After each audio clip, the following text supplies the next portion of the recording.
코로나19 관련한 상황에서 겪는 어려움들, 심리적인 그러니까 곤란들, 고통들, 불안들, 약간 공포들 이런 사연들을 많이 보내주셨어요. 그 중에서 이렇게 많은 분들이 호소하시는 그런 상황들 중심으로 앞으로 한 몇 차례에 걸쳐서 여러분들하고 같이 공유했으면 좋겠어요. 그러면서 뭔가 이 시간을 잘 통과할 수 있는 어떤 끈을 하나 만들어가는 그런 시간이었으면 좋겠어요.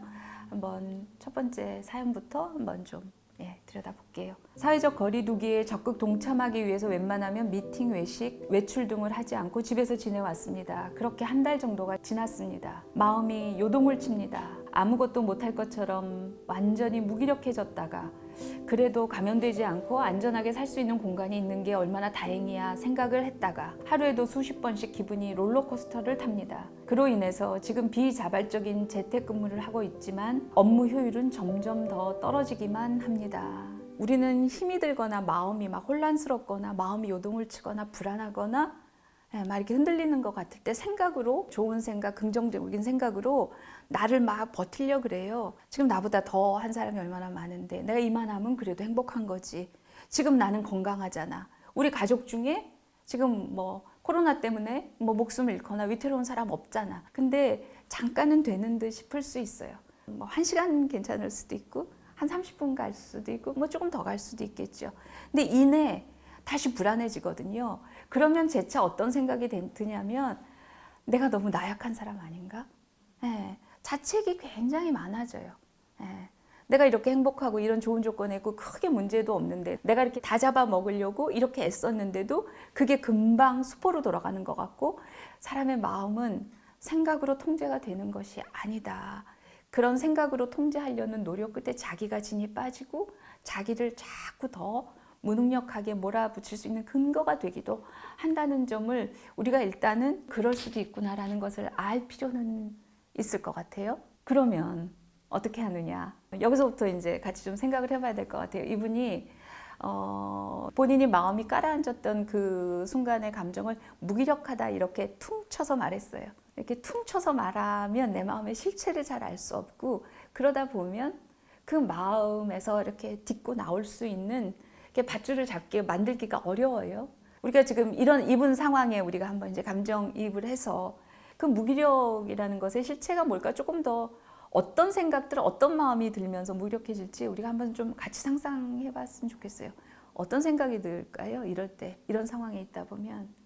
자유롭게 나갈 수도 없고 뭔가 지켜야 되는 거. 자유가 속박되는 거, 그냥 구속된 상태, 말하자면 감옥에 있는 거나 마찬가지. 선택한 건 아니잖아요. 네, 그렇죠. 네. 내가 원한 것도 아니고 내가 자발적으로 선택한 게 아니고 타의에 의해서 강제된 상황. 네, 거기서 어쩔 수 없는 내가 뭘 자유롭게 할 수 있는 여지가 하나도 있지 않은 상황. 그렇죠. 이런 상황이라면 무기력해지는 게 어떻게 보면 너무 정상적 리액션이에요. 그죠? 내 목숨을 지키고 타인의 목숨을 보호하기 위해서는 내 개인적인 자유를 상당히 억압해야만 하는 그런 것들을 견딜 수밖에 없는 그것이 지금 상식인 이런 어떤 사회적 상황, 이런 상황에서는 이런 정도의 무기력이라는 것은 피할 수 없는 정상적 리액션이라는 거죠. 그걸 일단 아는 것이 중요한 거죠. 그런데 이걸 무기력이라고 하면 우리는 나쁜 거, 빨리 벗어나야 되는 거, 이러다가 내가 더 깔아지는 거, 이러다가 페인이 될 것 같은 거, 완전히 망가질 것 같은 거. 우리가 그냥 보통 때는 그렇게 봐질 수 있죠. 남들 다 나가서 친구도 만나고 여행도 다니고 막 같이 교류도 하는데 나 혼자 한 달 동안 집에 처박혀서 틀어박혀서 아무것도 안 하고 점점 무기력에 빠지고 그 무기력은 건강하지 않은 무기력일 수 있고 뭔가 이 문제를 해결하기 위해서 더 개인적으로 더 뭔가 문제가 있는 것이 아닌가 이렇게 집중해 봐야 되는데 지금의 무기력은 정상적 리액션이다. 우리가 처한 상황에서. 그러니까 이것을 어떤 문제로 보고 이거를 뒤엎을 이거를 교정하고 수정하려는 해결하려는 시도로 과도한 무언가를 하는 것이 또 다른 2차적인 문제를 또 가지고 오기도 한다. 그 말이 되게 위안이 되는 것 같아요. 어떤 그 정상적 무기력이다. 지금 이 상황에서는. 그렇죠. 저도 이제 일이 중단이 되고 내가 일을 해야 될 때를 준비해서 프로그램이라든지 여러 가지를 조금 준비해 보자. 하루 종일 컴퓨터를 보고 있지만 되는 게 집중이 안 하나도 되죠. 없었어요. 네. 네, 내가 지금 뭘 하고 있는 거지? 계속 딴 네, 생각을 맞아요. 하고 딴 생각. 불안하니까. 그러니까 우리가 얘기하고 있는 것이 뭐냐면요. 그러니까 이것이 트라우마다는 거예요. 그러니까 This is 트라우마. 코로나19 전국은 지금 온 국민이 온 지구인들이 모두 다 트라우마를 당사자인 지금 그런 상황인 거죠. 그래서 트라우마의 메커니즘을 알아야 우리가 지금 처하고 있는 너나 할 것 없는 무기력 불안에 대해서 대처할 수 있는 뭔가 나름의 방법을 찾을 수 있는 거죠. 인간이 가장 공포를 느끼는 거는 무서울 때 공포를 느끼거나 뭐 그런 게 아니라 불확실할 때, 무엇인지 알 수 없을 때, 그럴 때 사람은 불안과 공포가 가장 극대화되는 거죠. 불확실하다는 것은 내가 통제가 불가능한 상황이라는 거죠. 전략을 세울 수가 없고 어떤 한 방편으로 이렇게 뭘 대처를 할 수 있는 어떤 테마를 내가 잡을 수가 없는 거죠. 그럴 때 가장 불안하고 공포가 생기는데, 그러니까 그 불확실성이라는 것은 통제 불가능하다는 느낌. 그것이 인간의 공포, 불안의 가장 큰 근원이 되죠. 근데 트라우마라는 것은 이거는 내가 통제할 수 없다는 상황이에요. 그래서 공포스러운 거예요.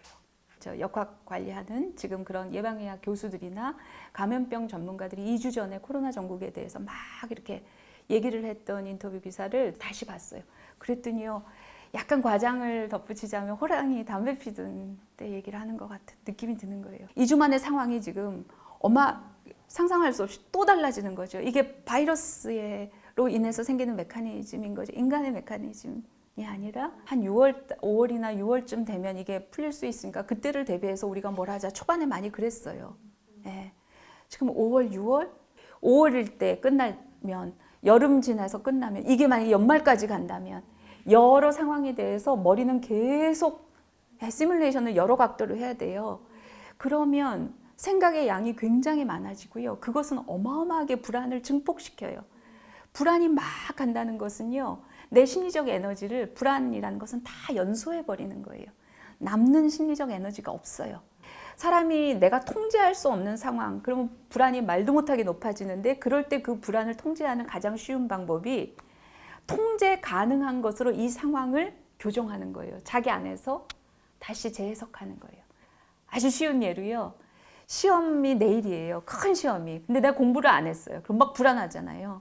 그러면 시간이 얼마 안 남았으니까 너무 불안하고 그 시험을 잘 봐야 되면 이제부터라도 공부를 해야 되잖아요. 몇 문제라도 더 맞춰야 되잖아요. 근데 너무 불안하면 우리는 뭐 하냐면 책상 정리부터 하거든요. 서랍 정리부터 하거든요. 그것도 똑같은 심리예요. 왜 쓸데없이 하나라도 공부를 더해서, 옆에서는 그렇게 볼 수 있는데 그건 불안의 메커니즘을 몰라서 그러는 거예요. 사람이 너무 불안하면요, 이 상황을 통제할 수 없을 것 같은 상황이 되면 무엇인지 통제 가능한 영역을 만드는 거예요. 서랍을 정리하면 내가 이렇게 통제했다는, 내가 통제를 할 수 있는 존재라는 그런 어떤 자기 착각 같은 것들이 눈앞에 이렇게 보이죠. 그걸 통해서 심리적으로 조금 불안을 더는 거죠. 어디 가서 운동을 할 수도 없고, 시원한 맑은 공기를 마실 수도 없고, 나를 위해서 내가 스트레스를 덜 수 있는 아무런 자극을 줄 수 없는 상태에서 너무 불안하고 이렇다.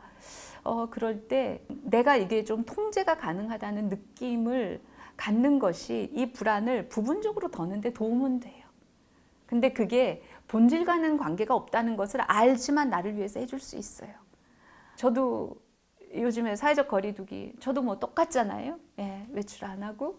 그래서 저는 일생 처음으로 아주 대대적으로 집안을 디테일하게 정리를 하기 시작했어요. 주방 정리하는데 저 한 달 걸렸어요. 옷장 정리하는데 한 보름쯤 걸리고요. 그게 저 하면서 그냥 웃으면서 얘기하는 거죠. 내가 지금 이러고 있다, 이러는 거죠. 근데 그게 이렇게 흐트러진 것이 내 눈앞에서 이렇게 정돈이 되는 것으로 바뀌잖아요. 예.